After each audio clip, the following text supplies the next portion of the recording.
Welcome to the Resilient Retail Game Plan, a podcast for anyone wanting to start, grow or scale a profitable creative product business with me, Catherine Erdley. The Resilient Retail Game Plan is a podcast dedicated to one thing, breaking down the concepts and tools that I've gathered from 20 years in the retail industry and showing you how you can use them in your business. This is the real nuts and bolts of running a successful product business, broken down in an easy, accessible way. This is not a podcast about learning how to make your business look good. It's the tools and techniques that will make you and your business feel good. Confidently plan, launch and manage your products, and feel in control of your sales numbers and cash flow to help you build a resilient retail business.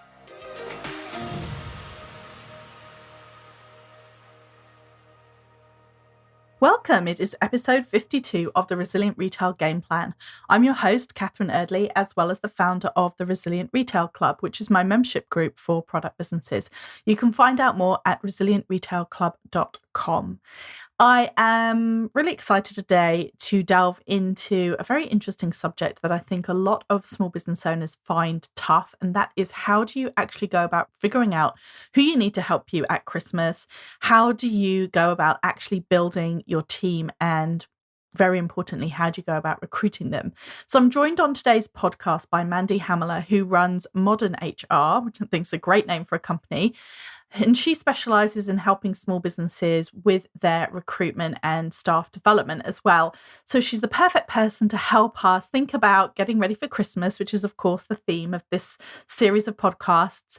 She is going to talk through with me today about how you can actually go about getting the right team in place.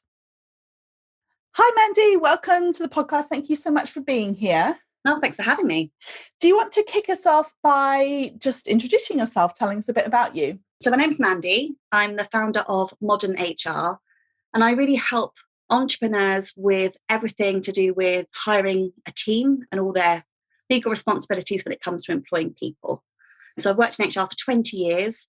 I do a lot with founders around how to lead, how to build the right culture as your team grows and as you start to scale, as well as all the things like contracts and what interview questions to ask and some of the templates and forms and letters that help you make your business more efficient. Fantastic. That sounds absolutely perfect. And I'm sure lots of people listening to the podcast would definitely benefit from that, because I know that this is one of those areas, building out your team is one of those areas that a lot of people feel nervous about, especially if they've not had that experience perhaps in their past careers. Is that something that you see a lot?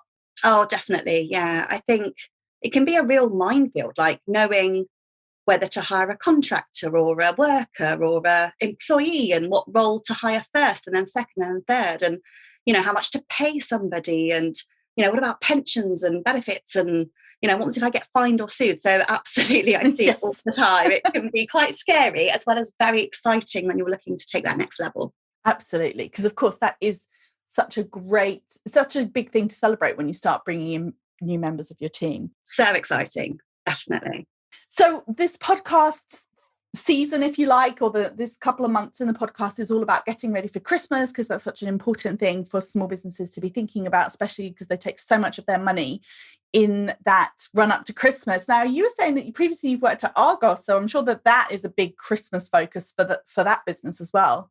So, yeah, so kind of busy for Christmas. And we did a lot around, making sure that we were ready for the Christmas trade, training up staff.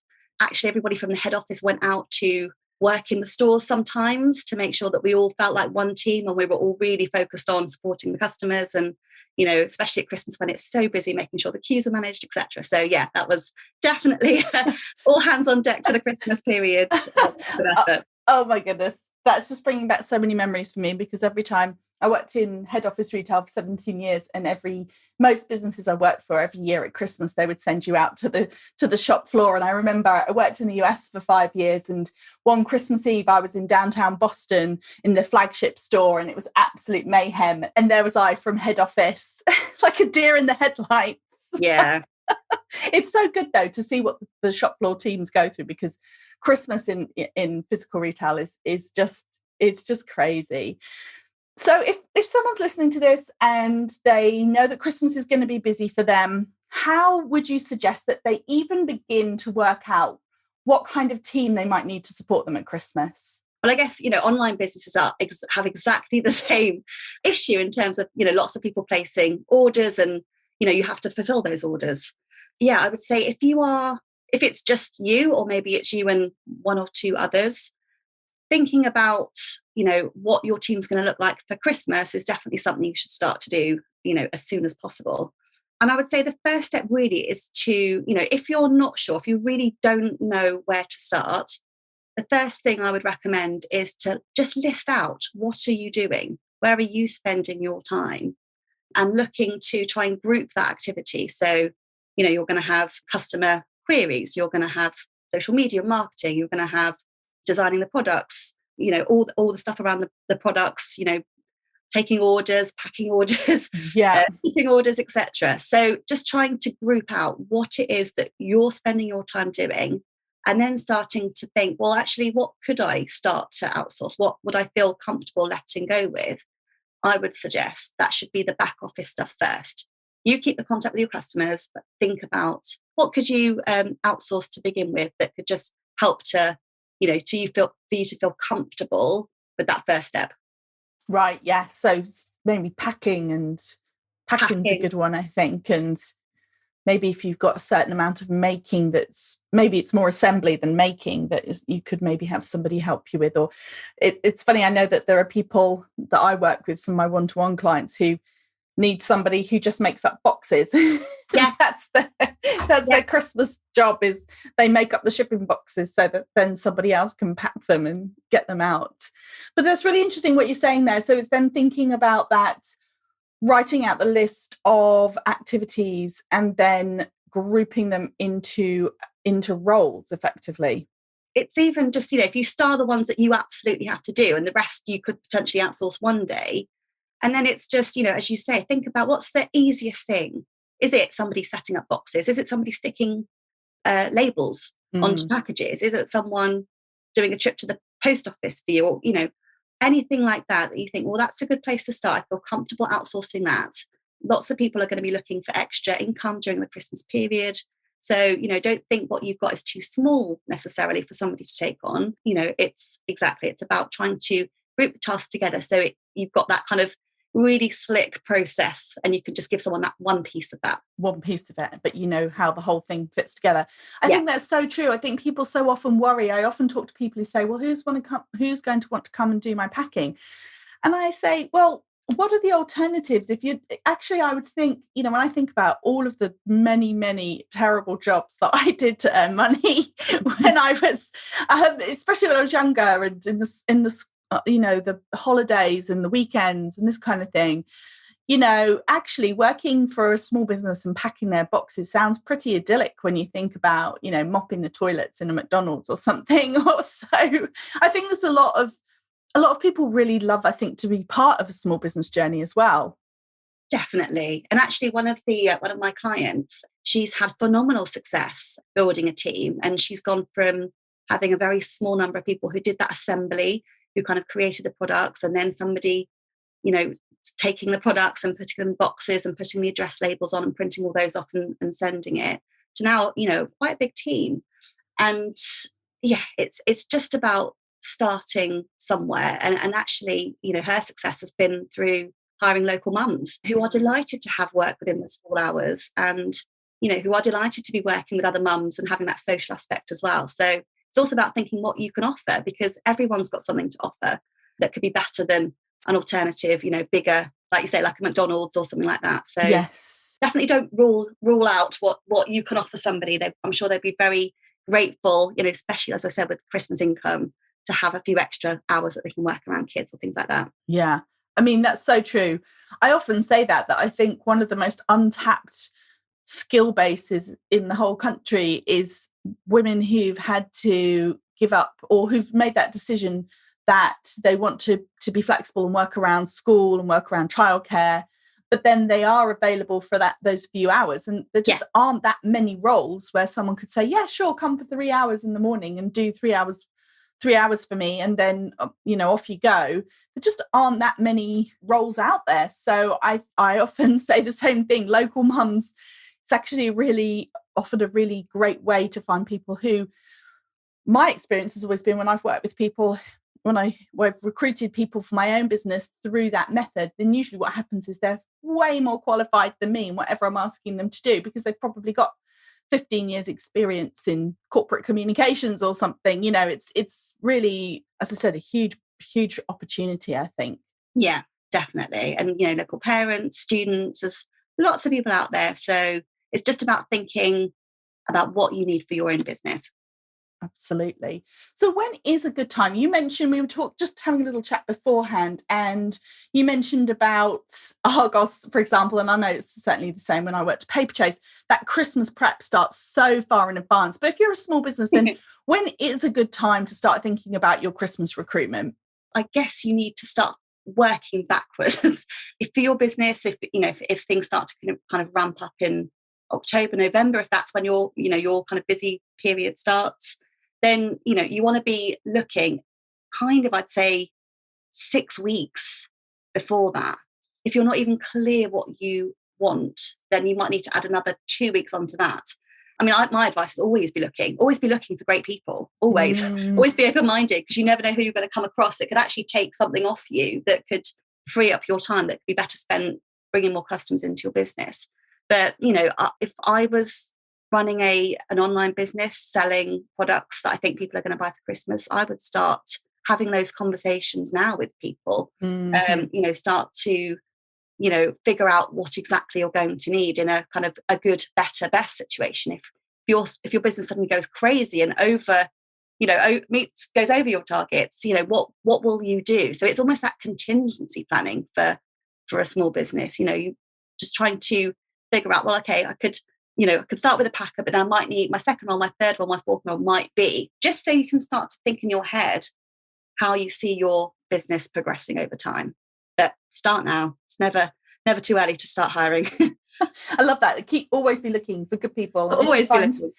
I suppose the other thing as well is, if you find somebody now, there's nothing to say that if they're open to this idea, that you couldn't have them come for even just a couple of hours a week almost, and start when you're a bit quieter, get them used to the business, get them used to some of the systems, get them used to some of the processes, so that when you do, the ideal really, isn't it, that when you get to Christmas, you're not trying to bring people in, train them exactly, and get them onboarded at that very busy time.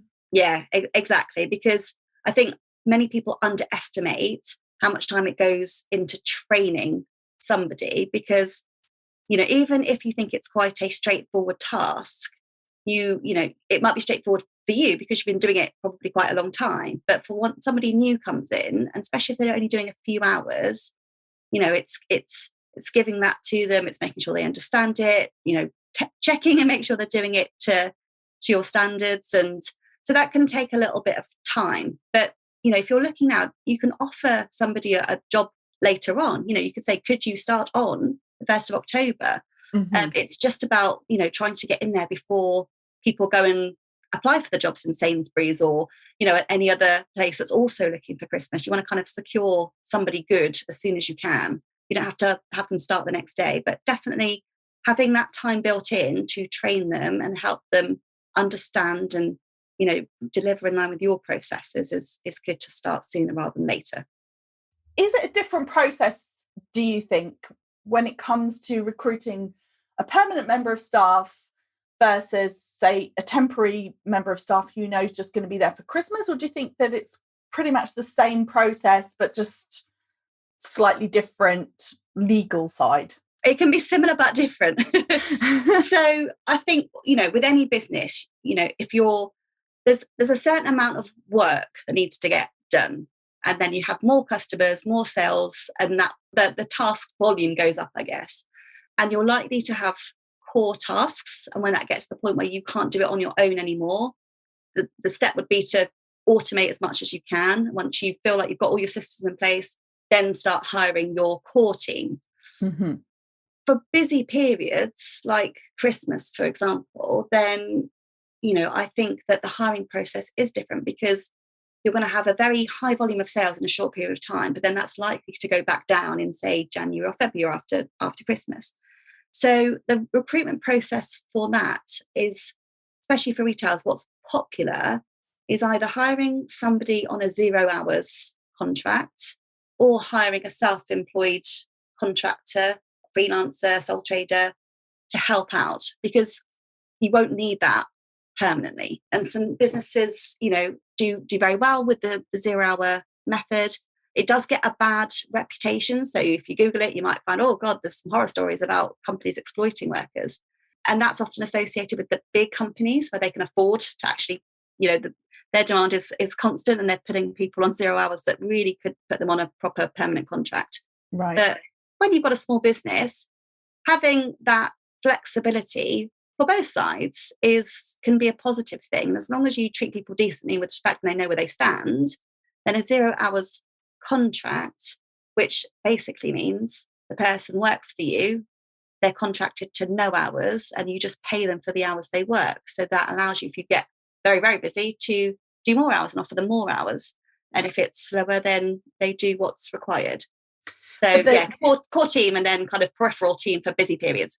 I see. So could you have someone who technically works for you all year round on a 0 hours contract, but they only work hours at Christmas? Or is it not the way it works? Would you still have a temporary contract? Could you have a temporary 0 hours contract, if that makes sense? So 0 hours contracts, if you don't offer them the work, then you don't pay them. So technically, right, 0 hours is something that could go all year round, or you could put it in place for the busy period, and then you would only end it if you really wrote to them and said, we are now terminating the contract. But otherwise, it just rolls on and on. I see. And are there benefits to the employee to have a 0 hours contract? Yeah. So in law, there are 3 buckets of people, if you like, when you're hiring. There's employees, there's workers, and there's self-employed contractors. It's a bit of a minefield, the differences between the 3. But employees get all the rights, all the benefits. Contractors get few rights and no benefits if they work for you. And workers are kind of in the middle. Again, I don't want to confuse everybody, but there are ways to make it work for your business. And there are a lot of benefits for somebody who just wants to really work flexibly, because they can say no. If they can't do the hours that you're offering them, they can say no. But generally for Christmas, everybody wants the hours, because everybody wants to earn lots of money to have a lovely time and buy lots of presents for their loved ones. So yeah, it can be a good thing both ways. So an employee, that makes sense. Yeah, somebody who you employ and would be a permanent contract, presumably. And then freelance, then that's somebody who basically sends you an invoice and you pay their invoice rather than you being their employer. You're paying them for a service. And then a worker, so a Christmas temp, if you like, would that be considered a worker? A worker is, somebody that's doing work for you. I would suggest that I put in your show notes a very good definition of what a worker is. Love but generally, it's a more casual arrangement. And I can put full details onto your website, so any of your listeners can certainly have a read. It's definitely an arrangement where, it can be more of a temporary thing. Got you. So it's kind of giving you that, as you said, that core periphery model. So people listening may not yet be in the position, or they may be in the position, depending on how their business is growing. It's like, as your business is growing, if you're going to need people all year round, you're most likely to need employees to then start working with you probably all year round. But if you're somebody who's really just growing and you know that Christmas is going to go bananas and you're going to have hundreds of orders coming in, but for a very short time, you're probably going to want to look more at that temporary solution then for those few months, rather than necessarily bringing on somebody full time. Yeah, absolutely. It could definitely be that if you just need extra help for October, November, December, you just go out and find someone who wants to do some extra hours in October, November, December. You don't have to kind of go down that route of a full-time permanent employee, which is sometimes, I think, a mental block that some of the people that I talk to have, that they think, right, I need help, but I can't bring someone in full time. I can't bring someone in permanently. But it's okay. You don't have to. You can just get that extra pair of hands as long as you're upfront, right? As long as people know what they're getting into. If somebody signs up for temporary Christmas work, I mean, we've probably all done temporary Christmas jobs in our lives, that that's what it is. It's for that time period. Yeah, definitely. And the thing is, there's so many different, so you can have, an employee who is full-time permanent. You could have an employee who is part-time, so they work less hours. So it could be 3 days a week or fewer hours than a full-time person. Mm-hmm. You can have a fixed term contract, so somebody works for you for 3 months. There are all kinds of variations. So I'd say what's important is that you work out what you need for your business, what you can afford, what the role is, what you want to offer them, and just make sure you've got a contract in place, because that will make sure that everybody's clear. The worst thing is having misunderstandings, Mm-hmm. and the person thinking, oh, well, I've got a long-term permanent job, and you thinking, well, it's just a couple of months. So make sure you put things in writing, make sure you've got a contract in place. And so the employee, the worker, the contractor, that's what's called in law employment status. Mm-hmm. You don't choose what you offer. What you need defines the contract and the way it works. So essentially, I would say, as you have said, contractors are great if you're just checking whether you need the role on a longer basis. So if you're just starting out and you want to have that non-committal approach to begin with, outsource, somebody does services for you, make sure it works. Once you're comfortable, then you can move on to employment. Absolutely. Mm-hmm. The worker definitely is a great option for seasonal, ramping up to cover the Christmas trade. And that's your middle ground. So that works well, as well as hiring somebody who does a VA job or something like that has their own sole trader business or something that you can bring in for a few hours. Fantastic. So the key thing there really is it's about working out what you as the business need. So thinking about specifically about someone's listening to this and thinking, right, okay, I'm going to go ahead, I'm going to do some hiring. Are there key things you think that people need to be looking for when they are going through applicants, when they're trying to choose the right person? What are some of the key things that people need to be looking for in a team member? So I would suggest the kind of the flow, the order of you doing things is working out what you want to outsource, putting that into it's called a job description, or it could be a brief if you're hiring a contractor, but writing it down. What is it that person needs to do? That job description gets changed into a job advert, and really, that's your sales page. That's your window to the world to say, I've got an amazing opportunity here. This is what I'm offering you, and this is what I need. Put that out on your, through your newsletter, through your social media, through your network, etc., to try and create awareness that you're hiring staff. And what I recommend to my clients I work with when we're going through this process is to really think about, and to write down your wish list of everything you would love that person to be like. So often that could be 20 things. That's, I want them to be a joy to work with, really honest, punctual, attention to detail. I want them to love my business. I want them to be, come to work with a smile, lots and lots of things. And get that out of your system, because that will make you feel good that you've written down exactly, you've described the person that you're looking for. But then highlight 3 to 5 absolute, I call it your absolute yes list. What are the things that you need to have in this person? It could be skills, it could be knowledge, it could be behaviors, it could be anything you like, but you need to get a focus, because sometimes when you're interviewing or you're looking at applications, whether that's CVs or someone's website or portfolio or something, it can be easy to get distracted and forget what you're actually looking for and just hire somebody that you really like because you really like them. So keeping focus, if you were hiring someone that's doing your packaging and sticking the labels on the front of the packages, and that's what you're looking to hire someone to do, then, if it's going to really annoy you that they stick the stickers on unstraight, for example, if you're like, no, I must have the sticker straight, that's really important to me and my customers, my brand, make sure that that attention to detail is highlighted as your absolute yes. That will help you to then ask questions that, help you gauge whether that person meets your absolute yes list or not. And the other thing I'd recommend is making them do the job. I always say, someone runs a hair salon, and they were asking me about this last week about hiring hairdressers. And I said, well, as part of your interview process, are you going to watch them cut hair?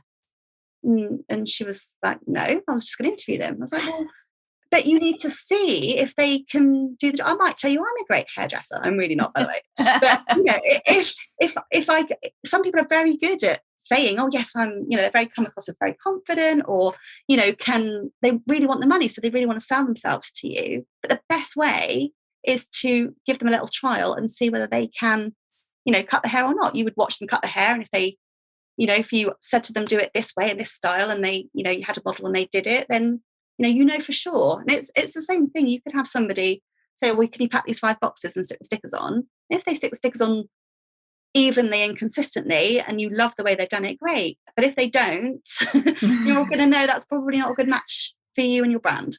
I mean, can you even do things like ask someone to do a trial shift, or are there sort of limits to what you can ask someone to do as part of an interview process? Or is it just more of a question as you would want to have at least part of the interview be a task based? You can do both. If you're actually asking someone to do the work, so if it's taking more than a day, I think there is some legal stuff that, again, I can put on your link. I think it makes maybe 2 days is the law. You have to start paying them, because otherwise you're just getting free labour. I don't know. I'm not sure about the stickers. I'd like to see you do it 500 more times, please. Yeah. Yeah. But, it's all about what's reasonable, isn't it? Put yourself in the candidate's shoes. What would be, how long will it take for you to know? Is it 5 stickers? Is it 10? Is it, it might be doing a few small tasks. The most important thing is you choosing the person that's going to work out for you, that's going to do a great job, that's going to enjoy it, that's going to, be able to help you through that Christmas period. There is nothing worse than making a bad hire. Nothing worse, especially during a Christmas period. You do not want to make a mistake of hiring someone. They let you down, or they do sloppy work, or they're not right for your business, and then you have to let them go, and then you have to start again. Yeah. So I talk about hiring as, it's almost your business continuity planning. It's backup plans and making sure you're ready for the Christmas trade with your people as well as your products. It's that whole piece. I like how you talked about the mixture of both the personality traits, so the being cheerful, coming to work with a smile on their face, as well as aptitude, as well as skills, because I think that's so important. I always say, I managed teams for probably about 15 years I was managing, and I always used to say the one thing you can't train into somebody's attitude. It's like if somebody is willing to learn, there's a lot that you can do with them, but if they're just kind of almost like the walls have gone up right from the start, it's really hard. So I think sometimes people don't realize that you can hire you, or almost not always, it depends on the role, but the attitude and the sort of soft skills, as it were, the personality traits and the willingness to go the extra mile, or the willingness to just be flexible and helpful is can be as important, if not more important, than some of the other skills that you might need for a job. Yeah, definitely. And I think that that comes back to your own personal values. If you are very customer centric yourself, and you want to build a team that's also very customer centric, then that's a key thing to be looking out for, because often, as you say, some people naturally are customer centric, and some people you'd have to train that. So, it's important to build a diverse team. It's important to make sure that you are, bringing in people who reflect your customer base, who can have different ideas and different thoughts that can, work well with you. But there are some things that just might be more important to you than others. As you as the CEO, with your vision, with the impact that you're looking to make in the world, and the people that you're looking to help through your products that you're creating, and the joy that you're bringing to them. Making sure that your essence, I guess, you putting your own branding stamp on your business, and that reflecting into the people that you're hiring. So Yeah, absolutely. It's a lot of people are hiring for potential these days. So rather than looking back at past things, so looking at where you've worked or what you've done, some people like to look, you know, at, at potential and actually ask questions that are hypothetical, if you like. So what would Mhm. you do if? What would you do if this happened? What would you do if that happened? And bring people on board that they feel have the don't necessarily have the experience to back them up, but actually have a great approach to work and could add value that way.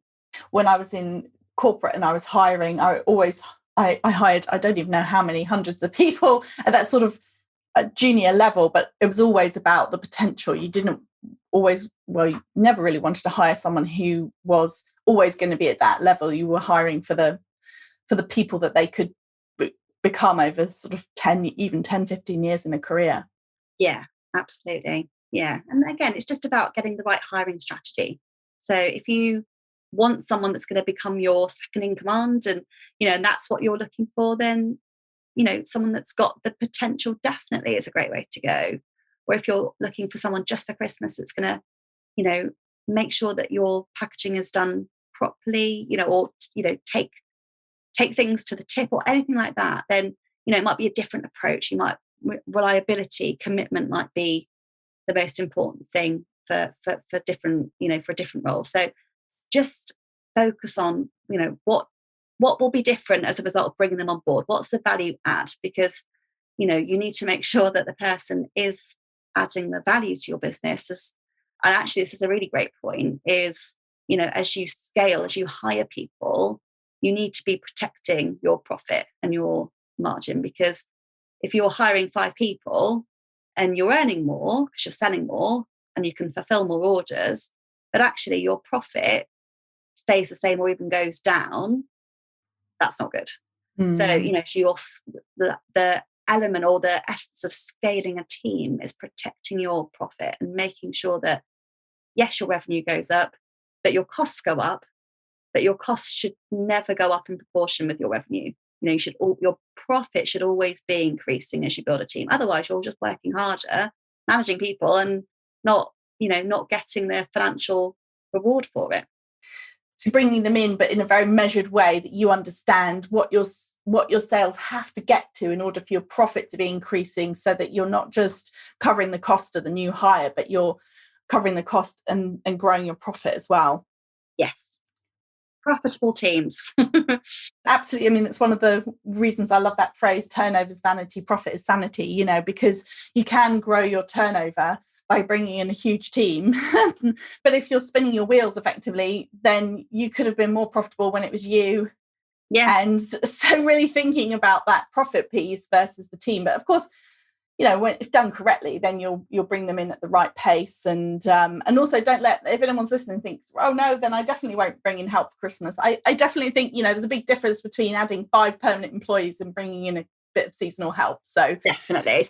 You can't do everything on your own. no. Like the best thing is to automate as much as you can. If you can, get canned email responses for your customers, if they've lost their order or whatever, you've got standard responses, automate that, get your what they call SOPs in place, your operating procedures, get everything streamlined as much as you can, definitely.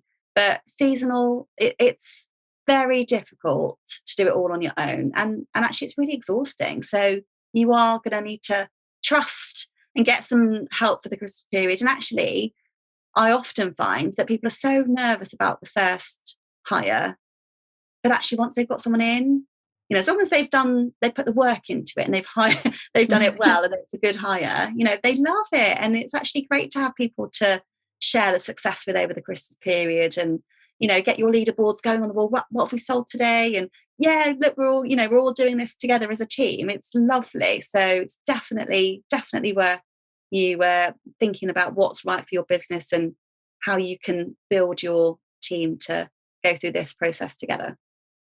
Well, thank you so much, Mandy. And you touched on a few pieces here about the legal side, about contracts, about employment status, that kind of thing. So is that something then that you work with people on? If somebody needs support, they think, I really want to go ahead with this, but I don't feel 100% confident about the legal side, that would be where they would chat with you. Is that correct?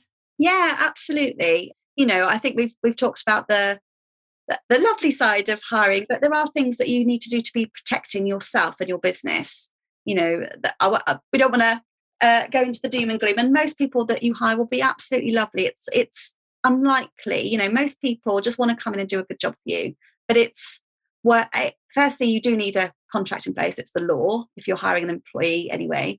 But it's very important to manage expectations. So yes, I help with that side of it, or the employment law side. I can help you with the employment status, the worker, employee, contractor bit. More than happy to I've got lots of blogs on that actually that might be helpful. And I do have a range of contract templates on my website that, cover employment, so employees, self-employed contractors, and 0 hours workers. So yes, but very happy to help anybody in that regard as well. Fantastic. Well, thank you so much. It's been so valuable talking to you today, and certainly given lots of great food for thought. So do you want to tell everyone a little bit more about where they can find you? My web address is www.modernhr.co.uk. I'm a bit rubbish for social media, but Instagram is probably the best one to find me on. Modern HR UK. Come over, say hi to Mandy. Yes, come and say hi. Ask me a question. We'll put the links in the show notes as well. So if you want to find out more, then you can. But thank you once again. And here's to a very successful Christmas hiring season. Thank you once again for listening in. I hope you've enjoyed this episode. Why not come over and see me on Instagram at Resilient Retail Club?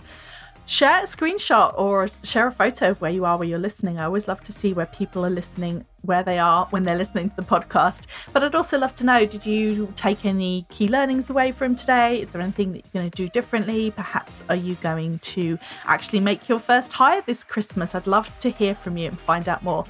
As always, if you have a minute to rate and review the podcast, it does make such a huge difference. I absolutely appreciate every single one of you. And of course, if you hit subscribe, then you will be the first to hear when each new episode is released. Have a wonderful week, and I'll see you next time.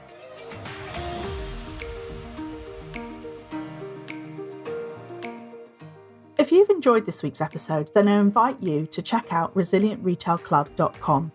The Resilient Retail Club is the membership for anyone wanting to start, grow, or scale a profitable product business. No more trawling Google trying to find the answers to your questions, or wading through general business advice that speaks mainly to service-based businesses. Whether you're still at the idea stage or you've been going for a while but want to get more focused and organised when it comes to your business, the Resilient Retail Club is the place for you.